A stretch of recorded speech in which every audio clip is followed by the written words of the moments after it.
Hi నమస్తే welcome to my channel Vasumathi's vlogs. అలనాటి జ్ఞాపకాలు చెప్పుకునే ముందు కొంచెం ఈ వీడియో ఏంటి అనేది చెప్తే ఇంకా చూసేవాళ్ళు చూసేసి వెళ్ళిపోతారు, నా మాటలు వినేవాళ్ళు కంటిన్యూ అవుతారు. ఇందులో వంట ఆవిడ చేసిన పూరీలండి. నేను కుర్మా చేయించుకున్నాను దగ్గర ఉండి. మసాలా కుర్మా నా షార్ట్ వీడియోలో లాంగ్ వీడియోలలో చూసింటారు. కాకరకాయ పప్పుల పొడికు కర్రీ ముందు రోజు చేయించుకొని అదే బాక్స్కి మా ఆయనకు ప్యాక్ చేస్తాను. ఇంకా ఏంటంటే నేను అది టవల్తో కుట్టుకునేది ఉంది కదా, అది కుట్టుకుంటూ అది ఉంది క్లిప్స్. ఇంకోటి మా వంట ఆవిడ మీకు షార్ట్ వీడియోలో పెట్టాను, సొరకాయ పకోడీ వేసి దాన్ని టమాటో ప్యూరీ ఆనియన్ ప్యూరీలో గ్రేవీ కర్రీ చేసింది. అది రోటీలోకి అన్నంలోకి తినచ్చు. దానికోసం అన్నం చేయించుకున్నాం. సో ఇది 2 రోజులు వీడియో మిక్స్ చేసి నేను పెడుతున్నాను. 15 minutes ఉంది ఇది. ఇంకా మిగిలిన టైం అంతా నాది అలనాటి జ్ఞాపకాల గురించి మాట్లాడతాను.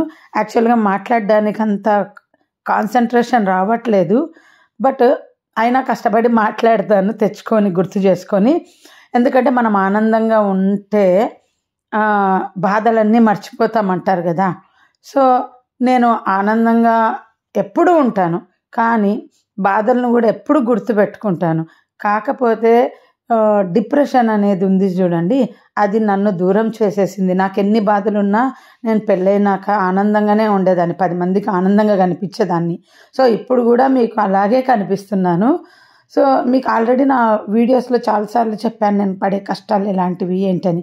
నన్ను పాతగా చూసిన వాళ్ళకి ఇప్పుడు వింటుంటే ఓ అమ్మో నువ్వు అన్ని కష్టాలు పడ్డావా అని తెలియాలని నేను చెప్తున్నాను.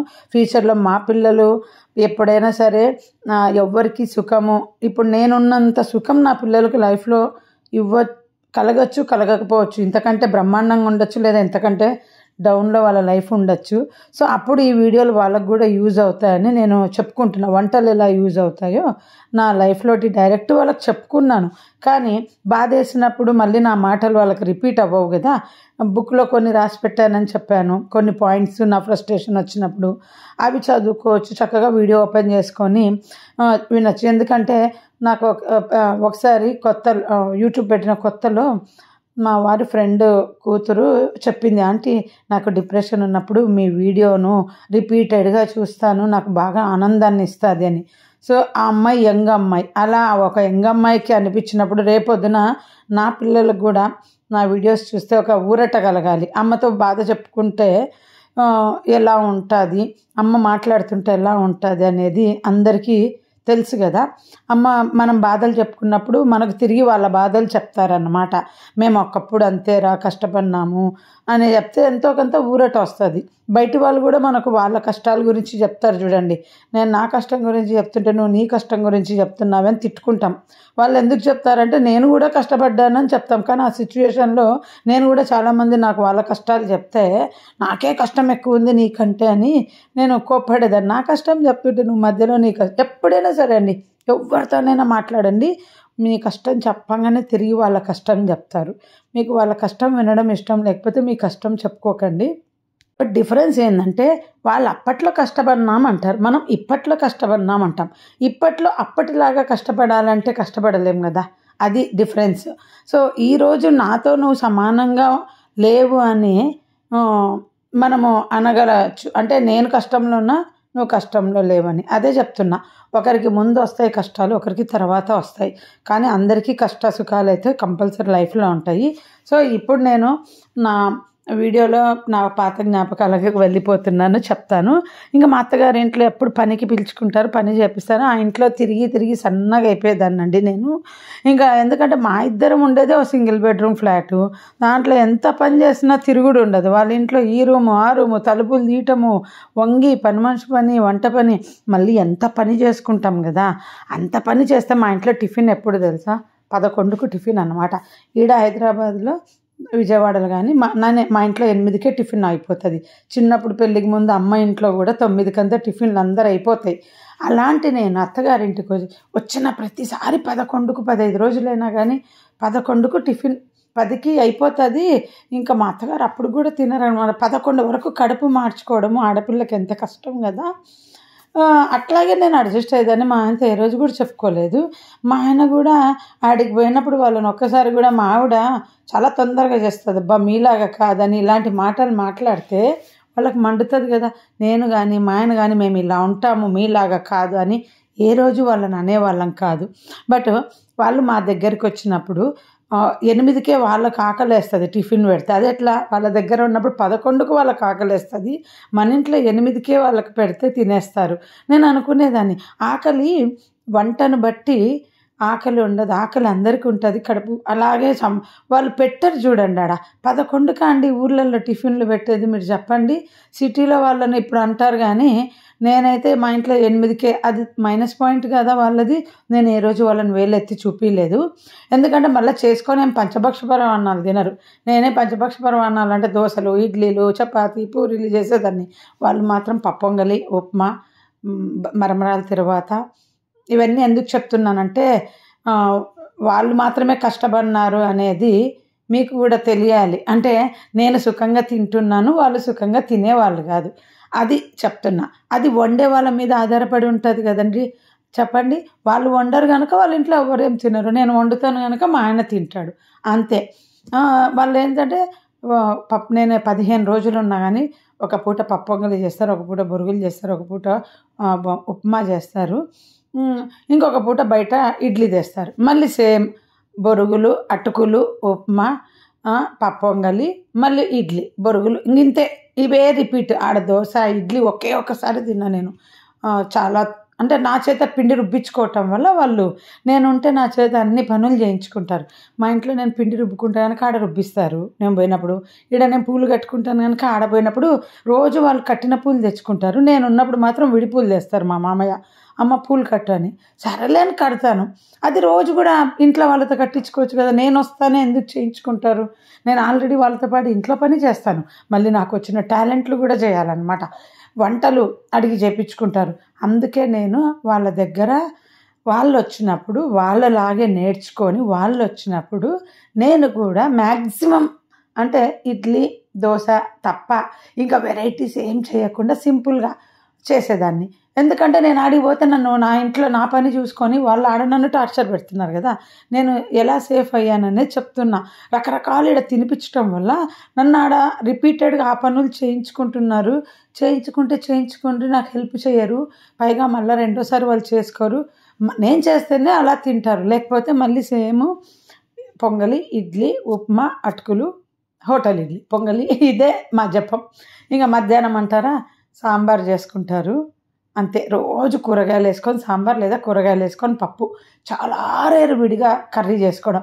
ఇదే పనికి నేను పని చేయాలి, వాళ్ళు చేసుకుంటారు. ఇంతమంది చేసుకోవడం. 3కు అన్నము, 11కు టిఫిను, రాత్రి 10 అయితే అది టిఫిన్ అన్నం తినేసరికి. ఇంతే వాళ్ళ రొటీన్ లైఫ్. అది పాత ఇల్లు అవ్వటంలో బూజు దులుపుకోవటాలు ఇలాంటివి ఏముండవు, ఇల్లు సర్దుకోవటాలు, ఇంకా ఈ వంటకే వాళ్ళ జీవితం అన్నమాట. సో నేనైతే ఇల్లు చేసుకుంటే, వంట చేసుకుంటే, స్నాక్స్ చేసుకుంటే, వాళ్ళు స్నాక్స్ కూడా బయట నుండి తెచ్చుకుంటారనమాట. ఆ తర్వాత ఐరన్ చేసుకుంటాను, బట్టలు పిండుకుంటాను, పని మనుషులు అయినప్పుడు ఇన్ని చేసుకుంటాను. బయటికి పోయి సరుకులు తెచ్చుకుంటాను, కూరగాయలు తెచ్చుకుంటాను, స్టోర్కి వెళ్ళి గోధుమలు తెచ్చుకుంటాను. సో నేను ఎక్కువ చేసినట్టే కదా పని. నాకేం తక్కువ ఉందని ఆడిపోయినప్పుడు నా చేత వాళ్ళు అంత కష్టపడిస్తారు. ఏదో 4 రోజులకు వచ్చిన వాళ్ళు మాడ చేసుకుంటున్నాం అని వదిలేది లేదనమాట. మొత్తం దిగాల్సిందే. ఎన్ని రోజులు ఉన్నా కానీ నేను దిగి చేయాల్సిందే. ఇదే వాళ్ళు నా ఇండ్లు కూడా వాళ్ళ ఇల్లే కదా, మరి నా ఇంటికి వచ్చి అందరు చుట్టపులాగా కూర్చుంటారు, నాకు మండదు. నేను మాట్లాడితే చాలా ఉంటాయి. అప్పుడు మాట్లాడలేను కనుక శ్రీలక్ష్మిలాగా ఇప్పుడు మాట్లాడుతున్నా. సో ఇంకా మా అత్తగారు నాకు పెళ్ళైన కొత్తలో వాళ్ళు 11కు టిఫిన్ తింటారు కనుక పొద్దున్న లేసి పొయ్యి కడుక్కొని, కసులు కొట్టుకొని, ఇల్లు లలుక్కొని అప్పుడు టిఫిన్ పెట్టుకుంటారు. సో 11కు టిఫిన్ తింటే సిటీలో అవుతుందండి. మా ఆయన 8కంతా బయటికి వెళ్ళిపోతాడు. సో తర్వాత ఇంకోటి ఏంటంటే వాళ్ళు అన్నము 3 సాంబార్ మాత్రమే వండుకుంటారు. పొద్దున వండుకున్న సాంబారే రాత్రి తింటారు. ఇంక అయిపోయి వాళ్ళ వంట. నో స్నాక్స్, ఇంకా ఏముండవు, బయట పండ్లు తెచ్చుకొని తింటుంటారు. తిండి మాత్రం ఆడిపోతే బ్రహ్మాండంగా ఉంటుంది. ఇది మాత్రం నేను చెప్తా. ఎందుకంటే మా ఆయనకు చెప్తా, నీకంటే మీ ఇంట్లో వాళ్ళే తిండి నాకు బాగా పెడతారు అని. ఎందుకంటే నేను చేస్తేనే ఇక్కడ నాకు తిండి. ఇంకా బయట నుండి వాళ్ళైతే స్నాక్స్ తెచ్చుకుంటారు, పండ్లు తింటారు, కొబ్బరి బొండాలు తెచ్చుకొని తాగుతుంటారు, అన్నీ చేస్తుంటారు. మా ఆయనకు చెప్తా, నువ్వేమి ఇట్లా చూసుకుంటావు నన్ను డైరెక్ట్ అడిగేదాన్ని అనమాట. వాళ్ళకు డబ్బులు బయట నుండి వస్తాయి కనుక వాళ్ళు అలా ఉంటారు, సో నాకు వాళ్ళకి కంపేర్ చేయొద్దు అనేవాడు అనమాట. ఇంకా చూడండి, ఎప్పుడు కూడా మా అమ్మ వాళ్ళు ఇచ్చిన సొమ్ము వల్లే నాకు కష్టాలని చెప్తున్నాను. పుట్టింటోళ్ళు ఎప్పుడు కూడా అతిగా మనకు ఇచ్చి పంపిస్తే మనల్ని అత్తింట్లో వాళ్ళు మెచ్చుకుంటారు అని పాపం వాళ్ళు బాగా పెడతారు. అలా మెచ్చుకునే ఫ్యామిలీ కాదండి నాది. ఎందుకంటే నా మీద అసూయ పెంచుకున్నారు వాళ్ళు, ద్వేషం పెంచుకున్నారు. నేను మా తోడుకోడలలాగా ఏమి లేని దానిలాగా వచ్చింటే నన్ను ఆదరించిండొచ్చు. డే 1 నుండి నన్ను దూరం పెడతా వచ్చినారు. నా తప్ప చెప్పండి? నేను ఏ రోజు కూడా వాళ్ళ దగ్గర అట్లా బిహేవ్ చేయలేదు. నేను మా ఇంటి నుండి వచ్చినానని డిఫరెన్స్ చూపించడానికి మంచి బట్టలు వేసుకునేదాన్ని, క్రీమ్లు పౌడర్లు పూసుకునేదాన్ని, నగలు వేసుకునేదాన్ని. ఇవన్నీ కూడా మా ఆయన ఇచ్చినవి కాదు. పెళ్ళైనాక 5 సంవత్సరాల వరకు ఒక చీర కొనిలేదు మా ఆయన. ఒక సినిమాకి తీసుకెళ్ళలేదు, ఒక షికారు తీసుకెళ్ళలేదు, ఒక పార్కుకు తీసుకెళ్ళలేదు, నన్ను పెళ్ళిళ్ళకు లోకల్లో ఫంక్షన్స్కు తీసుకెళ్ళేవాడు, టెంపుల్ కూడా తీసుకెళ్ళలేదు. ఇవన్నీ ఆల్రెడీ బిట్లు బిట్లుగా చెప్పినవే. సో వాళ్ళు మాత్రము బాగా ఊర్లకు పోయేవాళ్ళు, తిరిగేవాళ్ళు, అన్నీ చేసేవాళ్ళు. మేమైతే దూరంగా ఉన్నా కానీ, బాగా సిటీలో ఉన్నా కానీ బాగా బతుకుతున్నట్టు వాళ్ళకి కనిపించేది. కానీ వాళ్ళు లైఫ్ స్టైల్ వల్ల వాళ్ళకు మంచి బట్ట లేనందుకు, మంచి నగలు లేనందుకు వాళ్ళు బీదోళ్ళు అనమాట పబ్లిక్లో. ఇది వచ్చిన ప్రాబ్లం. సో ఊర్లో ప్రచారాలు ఎట్లా చేసుకున్నారంటే, నా ప్రతి రూపాయి మా ఆయననే. ఇంకా మా అమ్మ కట్టుబట్టలతో పంపితే నేను ఇంటికి వచ్చినట్టు నా ప్రతి రూపాయి మా అమ్మనే అన్నమాట. ఈ రోజుకు మీకు కనిపించేది కూడా ప్రతి రూపాయి నేను సంపాదించినది తెలుసా అండి. నా లగ్జరీ లైఫ్లో మా ఆయన ఇచ్చినది 50% అయితే, మీరు చూస్తున్న నా లగ్జరీ లైఫ్లో 50% నాది. ఎందుకంటే నేను ఎప్పుడైతే సంపాదించిన డబ్బుని దాచుకోకుండా బయటికి తీసి ఖర్చు పెట్టడం మొదలుపెట్టానో అప్పుడు నుండి మా ఆయనకు ఇంకా అందరి దగ్గర నుండి గౌరవం వచ్చింది. నేను చూసా బెంగళూరు వచ్చాక, ఫ్రెండ్స్ని చూశాను. ఇంక ఇంతేనా నేను సంపాదించుకున్నది దాచుకుంటే, మా ఆయన ఎప్పుడు నాకు కష్టపడి అందరిలాగా కంఫర్ట్ లైఫ్ ఇస్తాడా అని ఎదురు చూడకుండా చీరలు గీరలు, బెడ్షీట్లు నమ్మితే నమ్మండి లేకుంటలేదు, బెడ్షీట్లు, పిల్లలకు బట్టలు నేనే కొనేదాన్ని. తర్వాత ఊర్లోకి వెళ్తే గిఫ్ట్లు, ఇంకా చెప్పాలంటే ఊర్ల నుండి గెస్ట్లు వస్తే వాళ్ళకు పెట్టే ఖర్చు కూడా మ్యాక్సిమం నేనే చూసుకునేదాన్ని. మా ఆయనను బర్డన్ చేయకూడదని. ఆయన పెట్టేది పెడతాడు, ఇంట్లో తిండి పెడతాడు, బయట నుండి తెస్తాడు, అన్నీ చేస్తాడు. సో మా ఆయన నేను ఇద్దరము కష్టపడితేనే మాకు ఈ మాత్రం కంఫర్ట్ లైఫ్. ఇంకా ఏడుపులు పెరుగుతాయే కానీ నా మీద ఎవ్వరికి తగ్గేది ఉండదు. ఎందుకంటే ఏమీ లేనప్పుడు మా అమ్మ ఇచ్చిన సామాన్తో బతుకుతున్నప్పుడే నా మీద ఏడుపులు. ఏంటంటే అన్న చెల్లెళ్ళు ఫోన్ చేసి మా ఆయనకు ఇంటికి నెలకు 500 పంపలేవా అని టార్చర్తో మొదలు చేస్తున్నారు. నీకేం న్యూస్ పేపర్ కూడా డబ్బులు పంపలేనంత కష్టమా? ఇవన్నీ ముందు మాట్లాడుకోవాలి. పెళ్ళి కాకముందు మీ తమ్ముడినో అన్నను కూర్చోబెట్టుకొని అన్నీ ముందు మాట్లాడుకోండి. పెళ్ళై వెళ్ళిపోయిన ఆడపిల్లలకి ఏం పని అండి అన్నదమ్ముల సంసారంలో వేలు పెట్టడానికి? వాళ్ళ సంసారాలలో అన్నదమ్ముళ్ళు వచ్చి దూడితే ఊరుకుంటారు ఆడపిల్లలు? చెప్పండి. అయినా కానీ రెస్పెక్ట్ ఇచ్చేవాళ్ళం ఆడపిల్లలు అని. ఇంకా ఫోన్లు అండి మాకు. ఇంటికి 500 పంపలేవా, ఇంటికి 500 పంపలేవా, ఎప్పుడు ఫోన్లు చేయడం, మా ఆయన తిట్టడం. మ్యాక్సిమం నా ముందర జరిగే ఫోన్లు అవే అన్నమాట. తర్వాత వాళ్ళు నువ్వు మీ ఆవిడ లేకుండా పక్కకు వచ్చి మాట్లాడనడం బిగిన్ పెట్టినారు. ఆడ మీ ఆవిడ అంటే పక్కకు రా అని చెప్పి. ఎందుకంటే వాళ్ళ ఫోన్ల వల్ల నా బిహేవియర్ మారుతూ వచ్చింది. వాళ్ళకి అది అర్థమైండొచ్చు. నా హస్బెండ్ని రెస్పెక్ట్ చేస్తేనే కదా నేను వాళ్ళని రెస్పెక్ట్ చేసేది.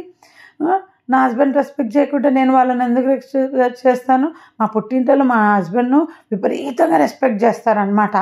ఒక పూలల్లో పెట్టుకొని చూసుకునేవాళ్ళు. సో నాకు ఆటోమేటిక్గా నా పుట్టింటోళ్ళ మీద నాకు రెస్పెక్ట్. ఇది ఎవరైనా అర్థం చేసుకోండి. మీ ఇంటికి వచ్చిన కోడలు మీకు రెస్పెక్ట్ ఇవ్వాలంటే మీ కొడుకుకు మీరు ముందు రెస్పెక్ట్ ఇవ్వండి. మీరు ఊరికే డైరెక్ట్గా కోడలు మీకు రెస్పెక్ట్ ఇవ్వదు. మన హస్బెండ్ కూడా పేరెంట్స్కి రెస్పెక్ట్ ఇస్తేనే ఆ కోడలు ఇస్తుంది. మా ఆయన వాళ్ళకు బాగా రెస్పెక్ట్ ఇచ్చేవాడు కనుక నేను ఎదిరించేదాన్ని కాదు. ఏమాత్రం మా ఆయన వాళ్ళని ఎదిరించినా నేను ఒక ఆట ఆడుకునేదాన్నండి. నిజంగా చెప్తున్నాను. ప్రతి ఇంట్లో చూడండి, హస్బెండ్ది పై నోరు ఉంటేనే ఆ కోడలిది పై చేయి ఉంటుంది. హస్బెండ్ది పై చేయి లేనప్పుడు ఆ కోడలిది పై చేయి ఉండదు. నాకు మా ఆయన ఆ ఛాన్స్ ఇవ్వలేదు. ఇంకోటి ఏంటంటే మా ఆయన నాకు పెళ్ళికి ముందే చెప్పినాడు మా ఇంట్లో ఏదన్నా మాట్లాడితే చాలా జాగ్రత్తగా మాట్లాడాలని. అది మళ్ళీ నెక్స్ట్ వీడియోలో కంటిన్యూయేషన్ అండి. నాకు మూడ్ ఎప్పుడు వస్తే అప్పుడు వీడియో అప్లోడ్ చేస్తాను. ఆ ఫీల్ కూడా రావాలి. Bye, see you.